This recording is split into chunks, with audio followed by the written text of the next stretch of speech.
Welcome to Be a Blessing Sourdough, where we bake with purpose, we build strength for life, and we grow in grace one day at a time. Today, I'm going to show you my simple recipe for making sourdough bread. Join me in spreading the word. Hit subscribe to help these messages of everyday faith reach more people. First, I'm going to start with my digital scale, and I'm going to take my empty bowl and I'm going to turn this on. And I'm going to be using the tare function through this, so that's just always setting back your scale to 0 so that you can measure what you're putting in next. Now, see, I have my starter here. Look at that. She is ready to go. Measure in here 120 grams of starter. This is why I love a batter scraper. You'll see here, it works so well. Super easy to just slide that starter off. I always like to rinse my tools right away. All right, my next step is to do my water. So I'm going to add 300 grams of room temperature water. I tared out my scale, and you want to go slow because water, it builds up quickly. Worst case, if you go over, you can always get a spoon and dish a little out. Or you can always measure your water before you do your starter so that it's easy to take it out. I often do that. And I'm going to do 2.5 to 3 teaspoons of salt. Now, I have found a lot of recipes don't call for that much salt. I about doubled it, but I feel like the sourdough is a little bit bland. Salt brings flavor to your bread. It's just like the Bible says, we are the salt of the earth. Salt brings out flavor. So I really love salt in my bread. It never has been too salty. It just gives it a hair more flavor. And pink Himalayan salt actually has good benefits to it. So I don't worry about it. This, you can use a teaspoon measure if you prefer. But because I have the scale here, I just figure, why not do it all right here? The difference between a traditional loaf and sandwich bread is simply adding a type of fat and sweetener. So for this sandwich bread loaf recipe, next you will add 30 grams of melted butter or olive oil and 30 grams of sugar or honey, as well as 600 grams of flour. You will do all of this before you start the mixing process, which can be done 2 ways. You can do it using a stand mixer with a dough hook, or you can do it using the traditional stretch and fold method using your hands, which I will demonstrate next in this video. Here you will see instructions on screen for how to knead your dough using both of the methods. This is where you can see the magic of the dough whisk. This is where I like my dough scraper. At this point, your dough is really sticky. And we're going to come back. It is going to have to rest. We're going to have to come back and form it into a ball. But for now, I'm just going to do this. Sometimes I have a lot more on the sides, but this allows you to scrape everything down, making sure you have all the goody stuff. And now we're just going to let this rest for a little while because the flour needs to start absorbing all of that water. And once it starts to absorb it, you'll see dough strength happening, and that's where the magic really happens. For now, we're going to let it rest. Here you will see that I am taking the dough and I am pulling and stretching it over itself. I will continue doing this until the dough starts to feel tight, building dough strength. Then you'll perform these stretch and folds 2 to 3 times over the next 2 hours or so with a 30-minute rest in between.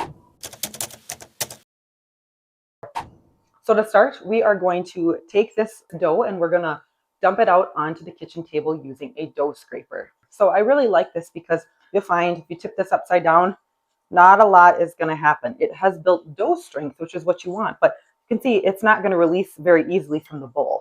So I simply take this, it's nice and bendy. This is why it works well.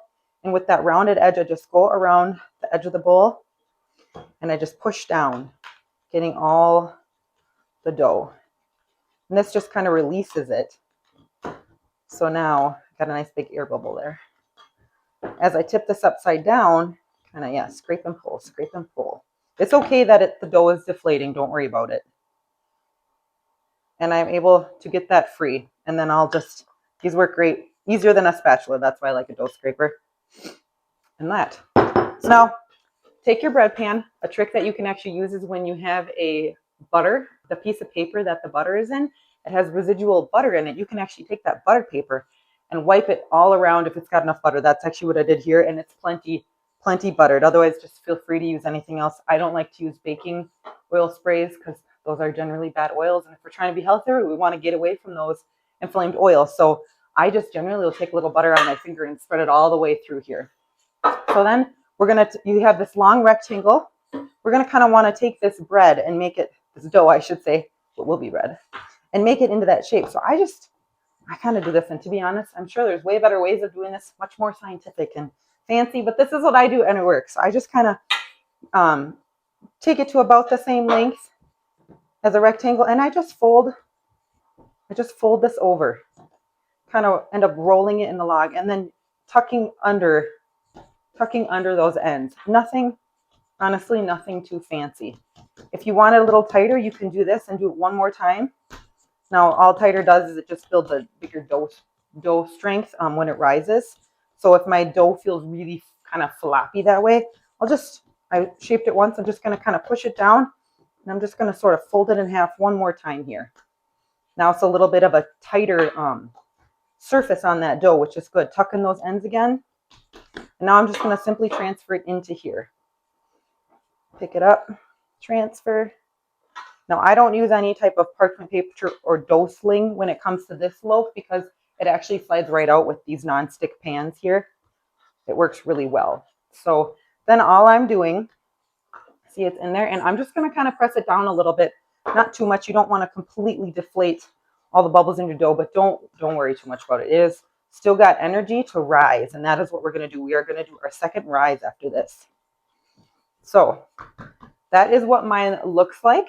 Now, two options. You can put a damp towel over it, or what I personally love is these. They're like plastic shower caps, put on your head, but they're for your food. So I'll get a new one since I put that on my head. So these work really great. They're nice and stretchy. You can put it around here, and I just make sure it's just at the top so it has a little slack. So now we are going to let this rise, and I'll show you. We're just going to want to just see it just barely peeking over. It'll be domed, just peeking over that before we bake it. We'll come back in a bit. And we are back.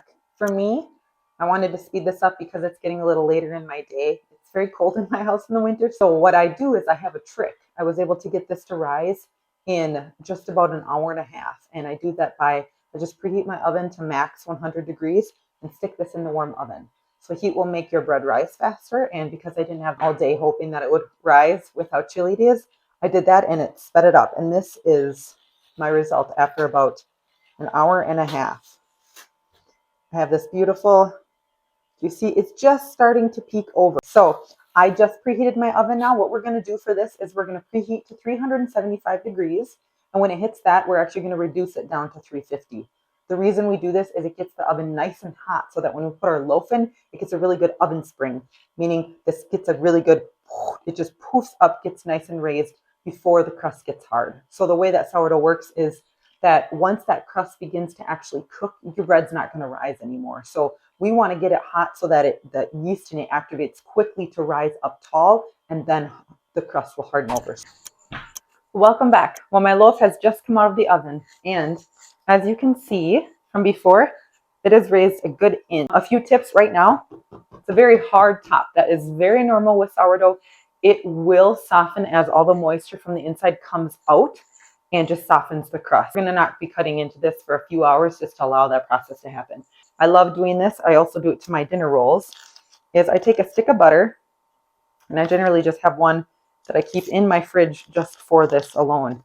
And you just take this and you put it all over the crust. This just gives it just a beautiful, rich softness, just a buttery just texture. And when you have the slices of bread, it just makes that crust very, very tender. No need to cut off crust for kids with this bread. So I just put this around one of these thingies, and I just go back and forth,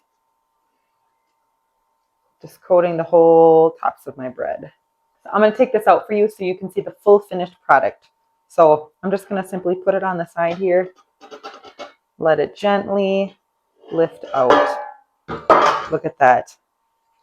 Look at that beautiful loaf of bread. Here is my full sandwich bread loaf recipe showing the addition of the oil and the sweetener that make this loaf so soft and enjoyable for your family. And if you are interested in the bread slicer I use to get perfect slices of bread, as well as these containers and bread loaf pans that fit perfectly, check out my links below in the description. Thanks for watching. I hope this blessed you, and I hope that you join this journey with me. If you'd like to subscribe, you'll get notified of any new videos I do. Thank you, and I hope you have a blessed day.